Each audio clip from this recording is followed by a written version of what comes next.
नमस्कार मित्रांनो, मी गोपी किसन राऊत. तुम्ही बघताय टू इंडियन फार्मर्स. शेतकरी मित्रांनो, एप्रिल मे महिना सुरू झाला की सर्वांचे डोळे आभाळाकडे लागतात. यंदा पाऊस कसा होणार, सर्वांना त्याची उत्सुकता आहे. काही दिवसांपूर्वी स्कायमॅटने आपला अंदाज जाहीर केला होता आणि आता भारतीय हवामान विभागाने म्हणजेच IMDने देखील 2026 मान्सूनचा आपला अधिकृत अंदाज जाहीर केला आहे. जेव्हा स्कायमॅट आणि IMD या दोन्ही महत्वाच्या संस्था एकाच प्रकारचे संकेत देतात, तेव्हा आपल्या शेतकऱ्यांनी त्याकडे लक्ष देणे खूप गरजेचे आहे.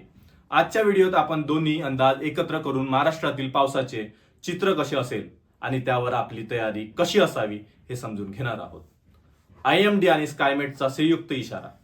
IMDने वर्तवलेल्या अंदाजानुसार 2026 मध्ये मान्सून सरासरीपेक्षा बिलो नॉर्मल राहण्याची शक्यता आहे.